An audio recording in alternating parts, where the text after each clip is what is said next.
तो कुछ भी पढ़ाएंगे उसका टॉपिक हमने लिख रखा है बोर्ड पे सबसे ऊपर। एक बच्चा पढ़ोगे सब उन खड़ी हो जाओ, पढ़ो क्या लिखा है। ऋग्वेद से अग्नि सूत्र के प्रथम मंत्र के माध्यम से कार्य करने की सर्वोत्तम विधि।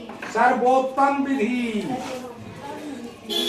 हाँ, ऋग्वेद के अग्नि सूक्त के बारे में हम आपको बता रहे हैं, साथ में साइंस भी बता रहे हैं, दोनों बातें बता रहे हैं ना। Yes sir. और हमने आपको बताया कि यदि आपने ऋग्वेद के अग्नि सूक्त का पहला मंत्र याद कर लिया तो आपको साइंस की कई बातें अपने आप याद हो जाएंगी। ये बता दिया है ना। Yes sir. तो हेडिंग भी डाल रखा है, ऋग्वेद से अग्नि सूक्त के प्रथम मंत्र के माध्यम से कार्य करने की सर्वोत्तम विधि।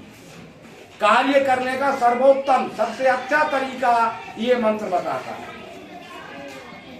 इंग्लिश में क्या लिखा है? Best method of work by the first मंत्र ऑफ अग्नि सूक्त फ्रॉम ऋग्वेद। हाँ, इसका यही मतलब इंग्लिश में हो गया, बेस्ट मेथड यानी सर्वोत्तम तरीका ऑफ वर्क कार्य करने का बाय द फर्स्ट मंत्र पहले मंत्र से ऑफ अग्नि सूक्त के फ्रॉम ऋग्वेद के अग्नि सूक्त के पहले मंत्र के माध्यम से कार्य करने का सबसे अच्छा तरीका सिखाएंगे आप। तो अग्नि सूक्त में क्या सीखा आपने? खड़ी हो जाओ बेटा। अगर याद रह गया हो तो बताना, नहीं याद रहा हो तो कोई बात नहीं, हम समझाएंगे और साथ में ये भी बताएंगे कि याद रहा क्यों है। याद पहला मंत्र क्या बता रहा है, क्या कह रहा है? हाँ बताओ।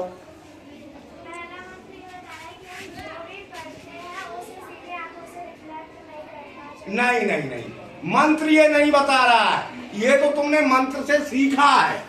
मंत्र सीधे सीधे ये कह रहा है। अब हम आपको ये भी बताएंगे, आपको बात याद क्यों नहीं रही। मंत्र सीधे सीधे ये कह रहा है, हे अग्निदेव आप ही यज्ञ के पुरोहित हैं, आप ही यज्ञ के देवता हैं और आप ही यज्ञ के यजमान हैं। ये बात कह रहा है, यही कह रहा है ना। Yes sir. ये बात याद रखो। अच्छा बैठ जाओ। और आप जो पुरोहित है उसके पास दिन के प्रकाश के रूप में विद्यमान है, और जो देवता है उसके पास रत्नों के प्रकाश के रूप में विद्यमान है, और जो यजमान है उसके पास विद्युतीय इलेक्ट्रिसिटी के प्रकाश के रूप में विद्यमान है। ये मंत्र ने कहा है सिर्फ। फिर उससे हमने बहुत सी बातें सीखी हैं। यज्ञ का मतलब हमने आपको बताया कार्य करने से, जो कार्य है, जो कर्म है वही यज्ञ है। बाकी जो बाहरी जो प्रक्रिया है जो करते हैं अग्नि में आहुति देकर मंत्रों के साथ, वो प्रैक्टिकल है। उस प्रैक्टिकल के माध्यम से हम समझते हैं केवल। तो यज्ञ जो है वो कार्य वर्क है, और मस्तिष्क जो है वो कार्य को करने वाला है। मस्तिष्क में ही सारे कार्य होते, मस्तिष्क ही तो सब काम करता है। Yes sir. अब पुरोहित है, मस्तिष्क जो है पुरोहित है, देवता है और यजमान है। यहीं पर मस्तिष्क में ही तीनों प्रकाश है, तो मस्तिष्क ही तीनों हो गया या नहीं हो गया? Yes sir. तीनों तरह के प्रकाश हैं। तो अब हमने इसके 3 भाग बताए थे, मस्तिष्क के 3 पार्ट बताए थे, जिसमें एक पार्ट पुरोहित है, दूसरा पार्ट देवता है और तीसरा पार्ट यजमान है। ये तो हमने बता दिया था। तो कौन सा मस्तिष्क का कौन सा भाग पुरोहित है? जिस बच्चे से पूछें उसे याद रह गया हो तो बताए, नहीं याद रह गया हो तो कोई बात नहीं, डरने की कोई जरूरत नहीं। हम आपको आज ये भी बताएंगे कि याद रहा क्यों नहीं। अब बताएंगे क्या नाम है आपका? सत्यम। बताइए ब्रेन के फर्स्ट पार्ट का क्या नाम है? नहीं याद रहा, टाइम वेस्ट मत करो। यदि याद रह गया है तो बताओ, नहीं याद रह गया तो मना करो। नहीं याद रहा बस बैठ जाओ, बताइए। नहीं याद रहा आपको, बैठ जाइए, बताइए अब जी। फोर ब्रेन हिंदी में क्या कहते हैं? चलो आपको अंग्रेजी में याद रह गया, बहुत अच्छी बात है। हिंदी में याद नहीं रहा, हिंदी में कहते हैं अग्रभाग। क्या कहते हैं? अग्रभाग। ये पहला पार्ट जिसे अंग्रेजी में कहते हैं फोर ब्रेन। सही याद रह गया। किसी भी भाषा में याद रह जाए इसकी पाबंदी नहीं है।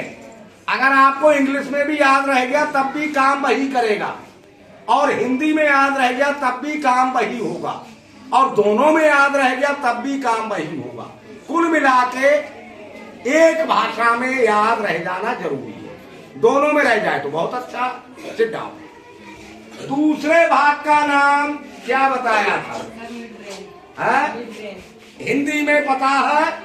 अच्छा, हिंदी में है मध्य ब्रेन, मध्य भाग, जिसे अंग्रेजी में कहते हैं मिड ब्रेन। चलो इंग्लिश में याद रह गया, ये भी अच्छी बात है।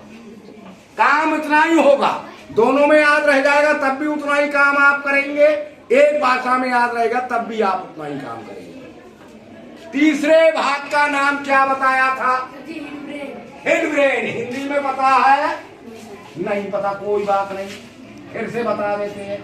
हिंदी में कहते हैं पश्चिम मस्तिष्क।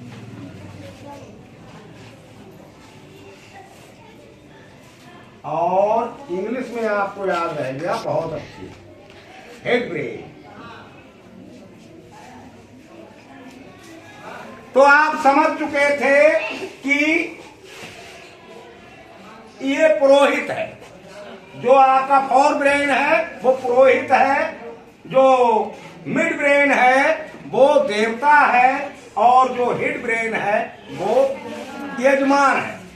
तो यहाँ पर जो प्रकाश है वो दिन के प्रकाश की तरह है, यानी खूब दिखाई देता है। यहाँ रत्नों के प्रकाश की तरह अग्निदेव का प्रकाश है, और यहाँ पर विद्युतीय इलेक्ट्रिसिटी की लाइट के जैसा प्रकाश है। यहाँ तक हमने आपको समझा दिया था सर।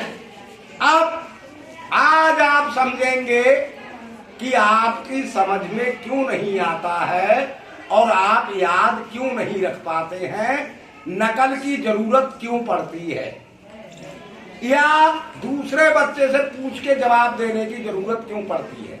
हमने नोट किया है, जब हम क्वेश्चन पूछते हैं तो कुछ बच्चे ऐसे हैं जो या तो नीचे कॉपी रख लेते हैं, कॉपी में देख के जवाब देते हैं, चुपके से, हमें पता ना लगे नीचे छुपा के कॉपी रखी, वहां से देख के जवाब देते हैं। कुछ बच्चे हल्के हल्के से काना फूसी करके दूसरे से पूछ के जवाब देते हैं।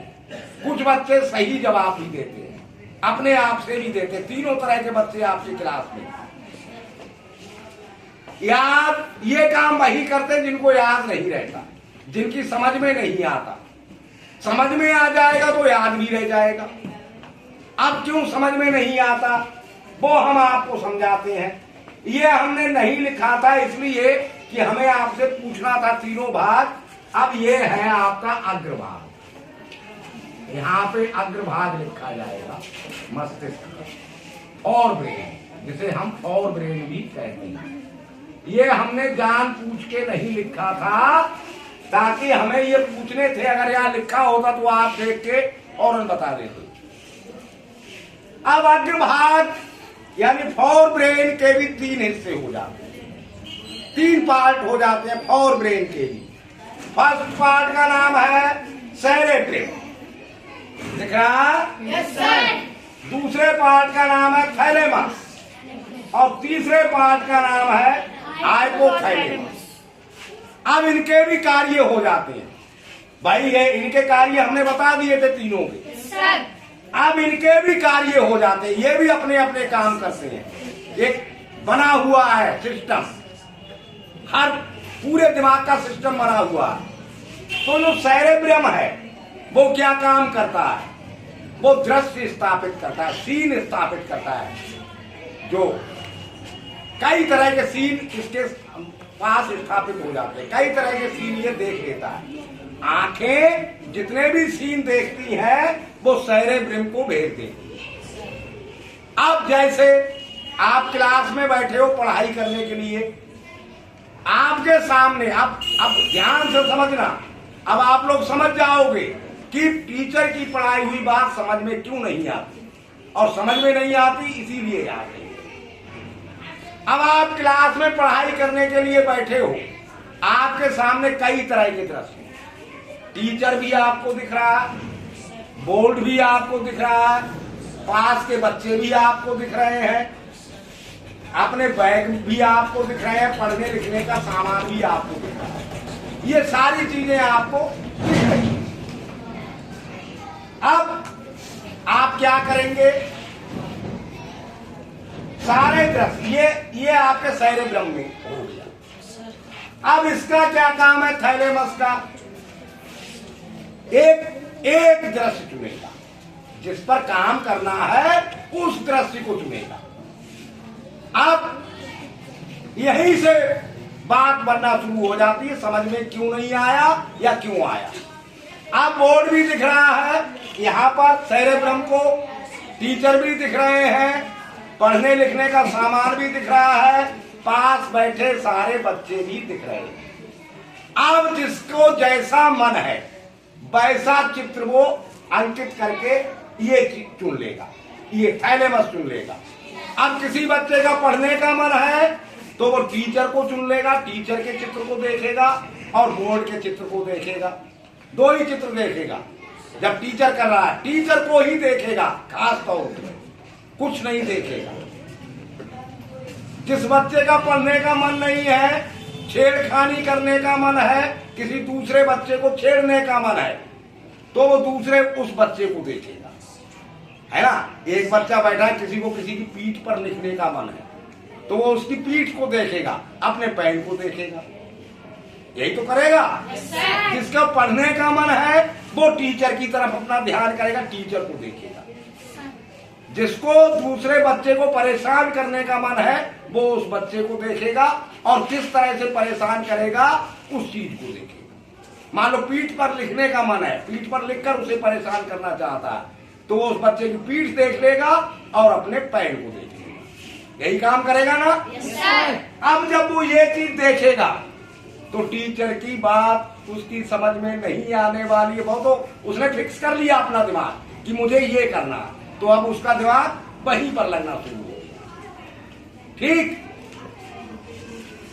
अब जो इसने तैयारी की, देखा, चित्र फिक्स कर लिया, यहां से एक चित्र ले लिया, फिर अपने शरीर को, अपनी बॉडी को तैयार करेगा वो काम करने के लिए। उसके हाव भाव वैसे ही हो जाएंगे, चेहरे पर भी उसके कुछ चेंजिंग आ जाएगी, जिसे एक्सप्रेशंस कहते हैं नहीं, चेहरा भी वैसा ही बन जाएगा, शरीर की पोजीशन भी वैसे ही बन जाएगी। यहाँ पर पोजीशन ले लेता है वो काम करने, तभी टीचर समझ जाता है। जो टीचर आपको पढ़ा रहा है वो उस आपकी पोजीशन को देख के समझ जाता है कि ये बच्चा हमारी बात पर ध्यान नहीं दे रहा है, और वो उसे डांटना शुरू कर देता है या नहीं कर देता। भले ही को आप सिकुड़ के चुपचाप बैठ गए, भले ही को आप सिकुड़ के चुपचाप बैठ गए, शांत बैठ गए, लेकिन टीचर को पता लग जाता है कि ये बच्चा हमारी बात को गौर से नहीं सुन रहा है, क्योंकि आपके चेहरे पर वैसे ही भाव आ जाते हैं, आपके शरीर का एक्शन जो पोजीशन है वो बदल जाता है। यदि आपने टीचर को चुना है वो भी अब समझ जाता है बच्चे हमारी तरफ ध्यान दे रहे हैं, और वो नहीं डांटता, उसकी एनर्जी और ज्यादा बढ़ जाती है कि हाँ हम जो कर रहे हैं उसमें सफलता प्राप्त कर रहे हैं, और मन से पढ़ाना शुरू कर देता है। जब टीचर अपने मन से पढ़ाएगा तो आपकी समझ में ज्यादा आएगा, जब टीचर कम मन से पढ़ाएगा तो आपकी समझ में कम आएगा, या नहीं। और आप भी अगर टीचर को ही सुन रहे हैं, समझ रहे हैं, उसी को आपका चित्र इस थैलेमस में है तो आपकी समझ में ज्यादा आएगा। और यदि आपने कुछ और चित्र चुन रखा है तो वैसी ही पोजीशन आपकी है, तो आपकी समझ में बिल्कुल भी नहीं आएगा। करेक्ट है ना ये? Yes sir. ऐसे ही काम होते हैं। Yes sir. अच्छा, अब कुछ बच्चे ऐसे हैं जिन्होंने थैलेमस कोई नहीं भेजा, जिन्होंने कोई चित्री, तो वो ना तो शैतानी कर रहे हैं ना ही कुछ पढ़ रहे हैं, समझ में आ रहा है। वो उनके सामने सारे चित्र हैं, वो टीचर को भी देख रहे हैं, वो बोर्ड को भी देख रहे हैं, वो अपनी पाठ सामग्री को भी देख रहे हैं, सब कुछ उन्हें दिख रहा है। यहाँ पे चुना ही नहीं है उन्होंने, भले ही वो शांत बैठे रहे, लेकिन उनकी भी समझ में कुछ आने वाला नहीं है। समझ गए सारी बात? Yes sir. तो अब फिर जब यहाँ पोजीशन हो जाएगी तब जाके आपका फिर मिड ब्रेन में बात करेगा। इतना ही ठीक है ना? Yes sir. ये बात अब याद रख लोगे? Yes sir. तो ये सारी चीजें कहां से हम सीख रहे हैं? कहां से सीख रहे हैं?